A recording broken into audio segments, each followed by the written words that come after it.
ఈ రోజు నేను జొన్న రొట్టెలు చేయబోతున్నానండి. దానికోసమే వాటర్ పెట్టాను. ఈ వాటర్ అనేది బాగా హీట్ చేసుకోవాలి, బాగా మరిగించుకోవాలి. వాటర్ బాగా వేడిగా ఉంటేనే జొన్న రొట్టెలు అనేవి పర్ఫెక్ట్గా వస్తాయి. ఇక్కడ సైడ్ ఏమో ఎగ్స్ పెట్టాను. ఎగ్ కర్రీ చేద్దామని. ఎగ్ కర్రీ ప్రాసెస్ కావాలంటే నాకు కామెంట్ పెట్టండి, నేను ఎగ్ కర్రీ కూడా మీకు పెడతాను.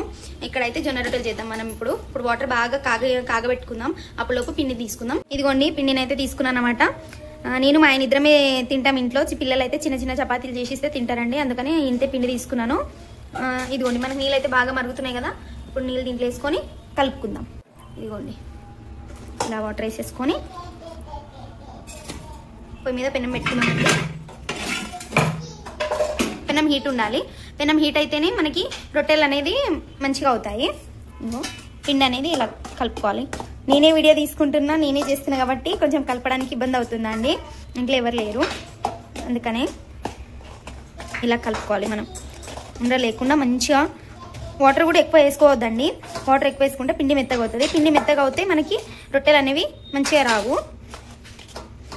బాగా హీట్ చేసుకున్న వాటర్ తోటి ఇట్లా పిండి బాగా కలుపుకోవాలండి.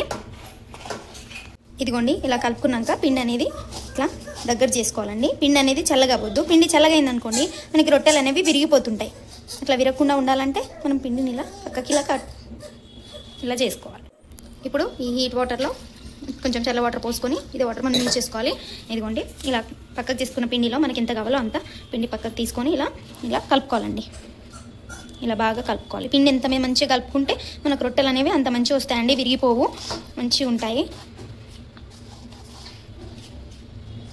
ఇదిగోండి ఇలా కలుపుకోవాలి.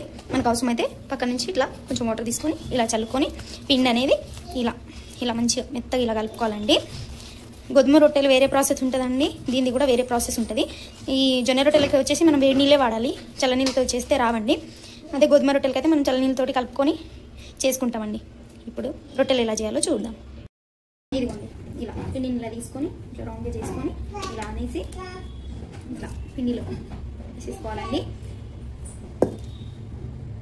ఇలా పిండి ఇలా చల్లుకొని ఇగో ఇలా అనాలి.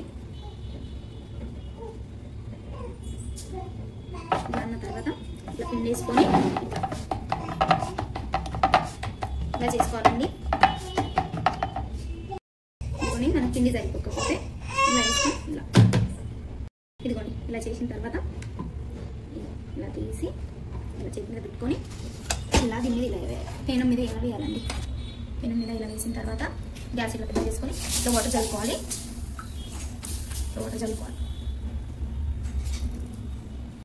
ఇదిగోండి ఇలా కాల్చుకోవాలి. చుట్టుముట్టు ఇలా రొట్టె అనేది మంచిగా కాలాలండి. ఇట్లా చూసారు కదా, చూడండి.